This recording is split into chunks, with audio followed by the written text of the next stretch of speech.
Yo, welcome back. This is Stu42 with another Minecraft video. Today is just further on the Playtime episode, really. Just getting on with moving more and more stuff from the old base to the new base. Thought I would do a quick video on building the Infusion Altar and building it nice and symmetrical. So I know this is something that a lot of people struggle with in terms of making their Infusion Altars stable. So I thought I would just show you how I'm building mine, and hopefully we'll have a very, very stable build from this. So over here we have the starting of the tower that I had, I was starting to make. Started to plant some trees around. It's starting to get to look like what I wanted it to look like. Ooh, even the altar's gone up to 2,000, that's cool. So I've decided to build, I'm not sold on the building material, to be honest. I'm just struggling to find cool things. I mean, in here, all I'm usually doing is looking at chisel, seeing what sort of cool blocks there are around the place. This floor here is going to be my, the floor for the work table, and I'll put some research. The research table will be over there and all that sort of stuff. But above here, we're going to have the infusion altar, and then above that, the essentia distillation and stuff. So here is my secret weapon. So here is a bunch of candles. Now they're laid out symmetrically around the middle, as you can see. So what I've done is I'm using the building guide here to, what are we doing? Nether bricks. Yeah, I'm using the nether bricks for this one. So this is just letting me build, actually I don't want one there, letting me build this up. So I'm going to leave these candles under the floor, just in this one block high thing, and this will help with the symmetry, because the infusion altar actually looks a few blocks below and a few blocks above for all these non-air items, and things that actually help with symmetry are candles, the skulls, the crystal clusters, all that sort of stuff helps as well. In fact, I may even sprinkle some crystal clusters under the floor here, because it sort of saves you from having to clutter up the bit above where you actually have the altar. So I'm going to cover this over with a floor. I'm not sure what I'm going to use for the floor yet. Maybe a mixture of this and a mixture of some other bricks that I have yet to find. And then above that we'll do the distillation. Now I did actually want to do this around the other way. I wanted to have the distillation and then put the infusion altar on the top to have a sort of, cool open air thing. But it just won't work. The infusion altar, when it's looking for essentia, will only look 5 blocks below, but it'll look 10 blocks above. So, and it needs a free path as well. So there's just not really any room to have that essentia underneath. But having it above seems to be a good option that keeps the symmetry as well. The other good thing about building a tower is that with the tower, there's all this air around it to not influence your symmetry. So when you build your infusion altar on the ground, everything that's under the ground, like any bits of water, any other random trees and bits and pieces around the place, can affect your symmetry. So building up in the air seems to be a really good option. So I'm hoping by doing this, I'll build some, I will put some clusters under here actually. I'm hoping by doing this and filling the floor in and then putting the altar on top, putting the pedestals around, and then building everything symmetrical above, we can actually have a really, really nice symmetrical build. And not have too much instability. So I'm going to race away. I'll come back in a sec once I've made a few crystal clusters and put some stuff here, and we'll see how we're getting on. So see you in a bit. Alright, one last look as we finish this before we put the cap on it. As you can see, I've gone with skulls as well as crystals, and there are tons of them, so this should really, really keep our symmetry up. So I'll be back again in just a second once I cover this up. I just thought I'd show you guys what it eventually looked like with all this stuff underneath. It should give us a ton of extra symmetry points, or stability points rather. So see you in a sec once I've covered it up. So this is the monstrosity that I've come up with. I'm still not sure of these bricks really. I've just been randomly putting bricks that I thought were kind of cool. I mean, I can change them later. I could just... Yeah, that's not really a good one though. So yeah, I'm just going to leave it as this for now, because that's good enough for me. Let's destroy that. Now, we need to put the pedestal in the middle. So this layer here is just the one block above all that stuff that we put underneath. So it should be nice and symmetrical in there. The only thing that I wish this mod had was some sort of way of letting you know whether it's symmetrical or what the stability rating of it is. So let's throw those there. A runic matrix, which if you remember back in that other episode was a pain to make. Took a long time. Have I got enough? That one? Nope. Needs more juice. There we go.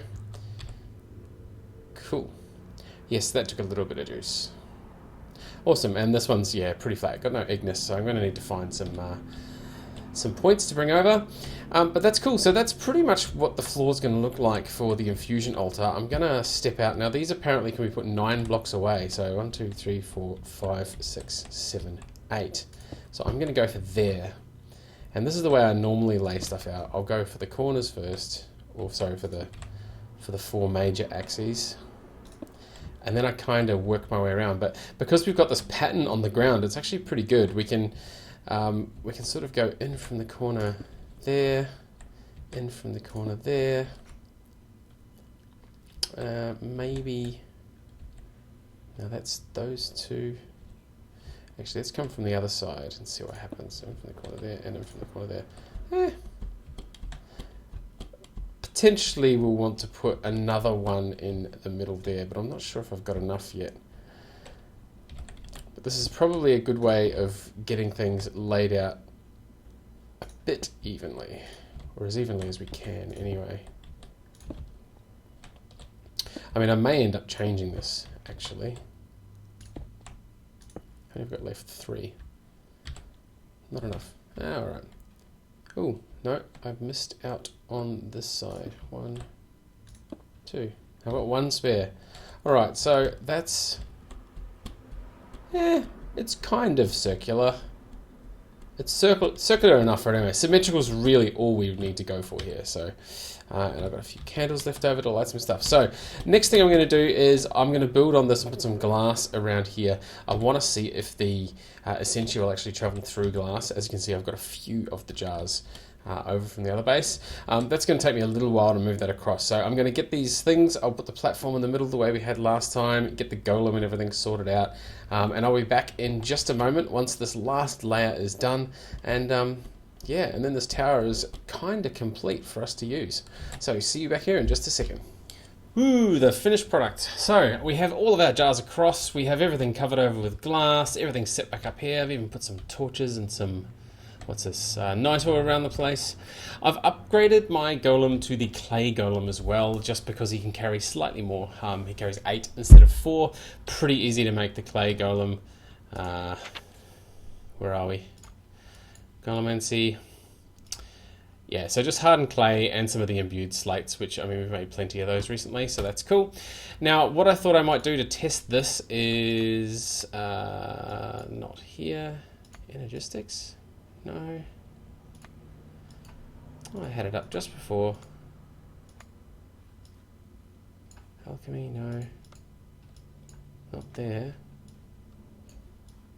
Ah, here we go.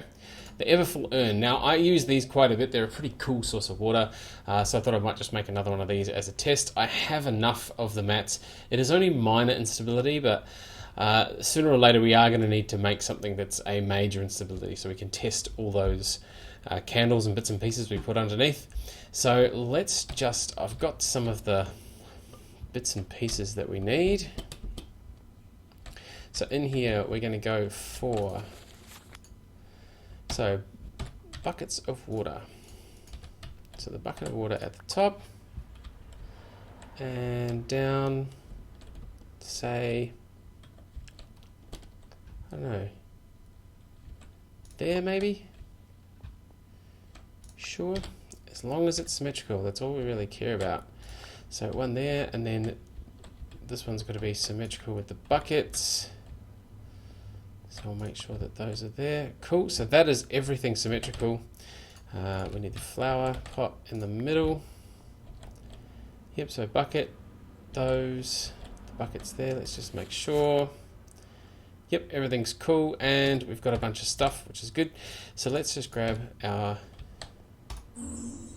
thing and see if it can pull. So the bit that I'm not sure about is if it can pull through the glass.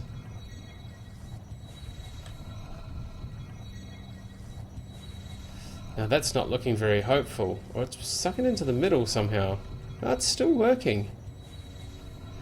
Alright, so it goes into the middle. It can't go through the glass, but it does appear to actually still get there. So it looks like it just sort of gets sucked into the middle and then it works. Cool, so there's the last bit of water. Last one of those, and ta-da! Awesome. Good build. Alright, so that now works. I did read somewhere that it wouldn't work without a path, but for some reason this seems to work with this here. So this all seems to flow into the middle, and as long as it gets to the middle, it's obviously sucking up the essentia just fine. So ta-da, everything done. Cool. Alright, well I'm very happy with that build as well, and it's one less thing for me to move from the old base to the new. That just leaves... it leaves my Tinker's Construct table. I've still got to move my nuclear power, which I'll probably not bother making an episode about. But other than that, we are getting there. We are getting there. I still need to set a few things up around here. Anyway, that's all from me for this episode. As always, thank you very much for watching, and we'll see you next time.